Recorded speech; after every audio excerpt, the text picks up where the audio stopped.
Nay, pwede ba tayo mag-usap? Huwag ako ang kausapin mo. Dapat yung asawa mo. Nay naman, ilang linggo ka na nga lang dito. Tapos ganyan ka pa kay May. Yung asawa mo kasi, matigas ang ulo. Ayaw makinig sa akin. Pabayaan niyo na si May, Nay. Wala namang masama kung mag siya sa sarili niya. Dahil nakasanayan niya na yon.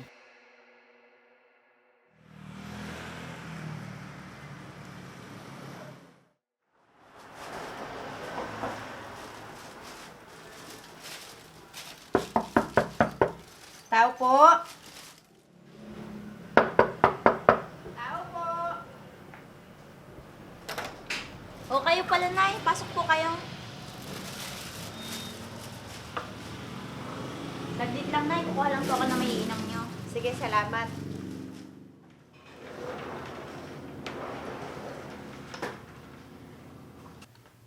Ito po, Nay.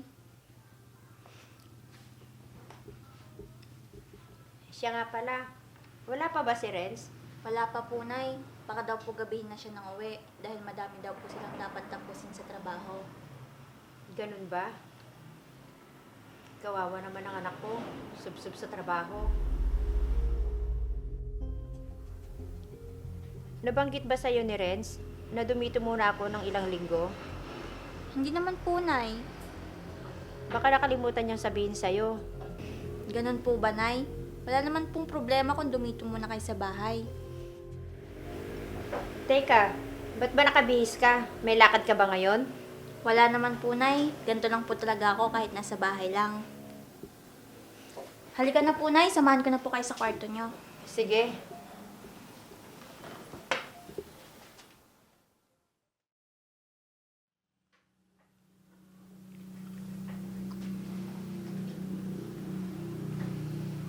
Tulog pa ba si nanay? Gising na siya. Maaga siyang nagising dahil sanay daw siya naglalakad-lakad tuwing umaga. Ganun ba? Dapat sinamahan mo para nakapagkwentuhan naman kayo ni nanay. Ba't pala hindi mo sinabi sa akin na ilang linggo dito si nanay? Ha? Hindi ko ba nabanggit sa'yo? Di ba sinabi ko sa'yo nung nakarang linggo? Wala akong maalala na sinabi mo sa akin. Bakit? May problema ba kung nandito si nanay? Wala naman, pero alam mo naman yung nanay mo. Ramdam ko naman na hanggang ngayon iba pa rin yung trato niya sa akin. Ganun talaga si nanay. At isa pa, ilang linggo lang naman siya dito eh. Kaya pakisamahan mo na lang. Ano pa nga bang magagawa ko?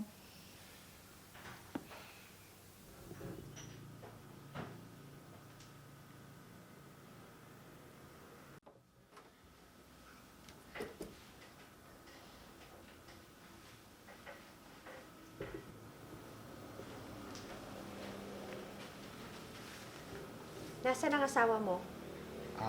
Nagpunta lang po sa palengke, Nay. Bakit, Nay? May utos po ba kayo? Wala naman. Nga pala anak, ba't di mo pagtrabahuin si May?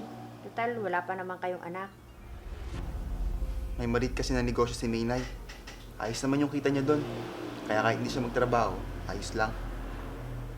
Dapat, hindi ka na masyadong nagpapagod sa trabaho mo kasi dalawa na kayong kumikita ng pera. Hindi naman ako masyadong pagod sa trabaho, Nay. At isa pa, may pinag-iipunan kami ni May. Kaya kailangan ko magdoble sipag. Ano naman ang dapat niyong pag-ipunan? Eh may bahay naman na kayo. Tapos, yung sasakyan nyo, ilang buwan na lang, matatapos nyo ng bayaran. Ang totoo niyan, Nay. Magkakapo ka na. Kaya ngayon pa lang, pinag-iipunan na namin ang mga kailangan sa pagdating niya. Ibig mo sabihin, buntis na si May? Opo, Nay. Pero, hindi pa namin pinagsasabi sa iba. Kasi, ilang weeks pa lang yung tiyan niya. Buntis na pala yung asawa mo. Tapos pinapayagan mo magsuot ng maiiksi. Tapos kung ano-anong nilalagay niya sa mukha niya. Wala naman siguro masama dun, Nay. Kasi ilang weeks pa lang naman yung tiyan niya. At isa pa, ayaw ko naman pagbawalan si May sa mga bagay na nakasanayan niya at kung saan komportable siya. Hayaan nyo, Nay. Kakausapin ko na lang po si May.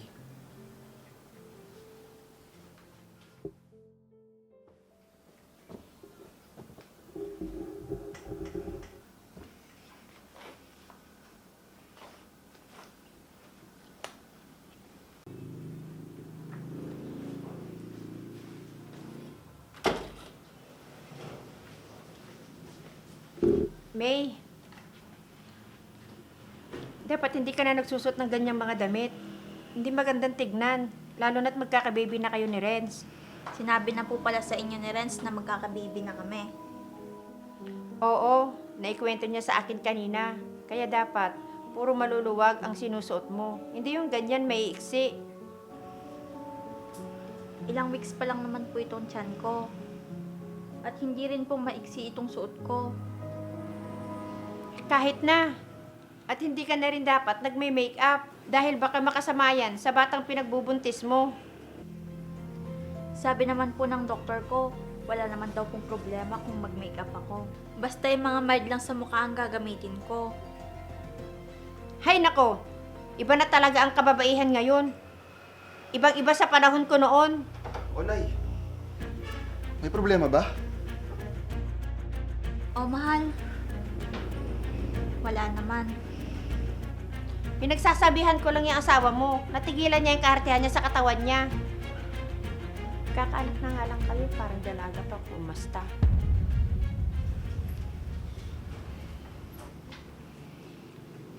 Pagpasensya mo na si Nanay. Ganyan talaga siya. Hindi naman ako gagawa ng makakasama sa anak natin. Alam ko naman yun, May.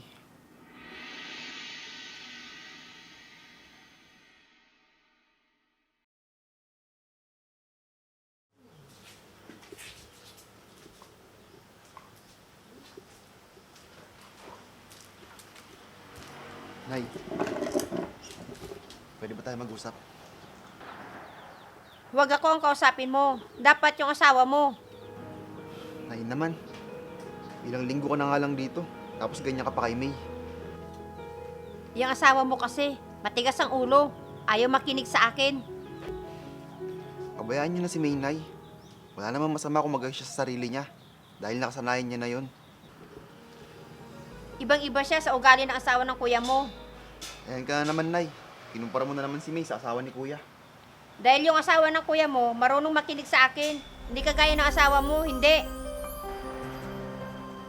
Ano pa bang gusto mo, Nay? Ang bait na nga sa'yo ni May.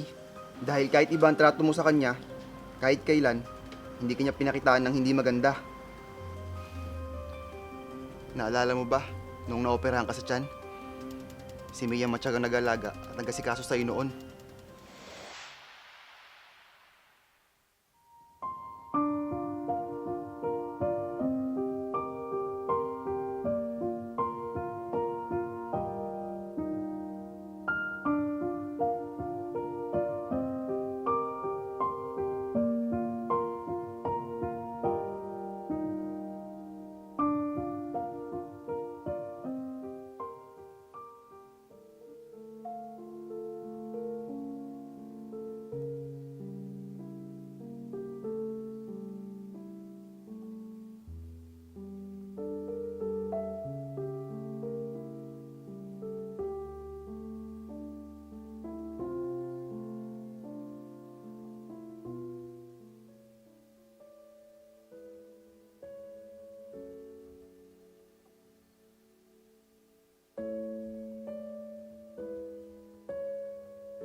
Nagawa niya ipagpalit ang trabaho niya para lang maalagaan ka. Kaya simula nung umalis siya sa trabaho at naging maayos ka na, nagsimula na lang siya ng maliit na negosyo. Kaya sana, Nay, maalala mo ang magandang nagawa ni May noon. Oo na, sige na.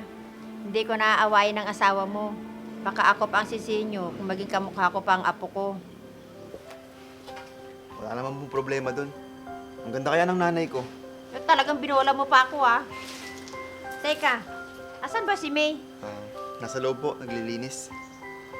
Ba't di mo sinabi sa akin para natulungan ko siya?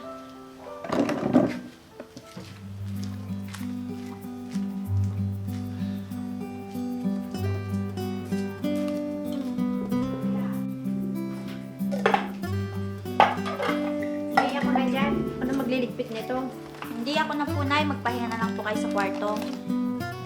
Sige na, ako na. Ikaw nang dapat magpahinga.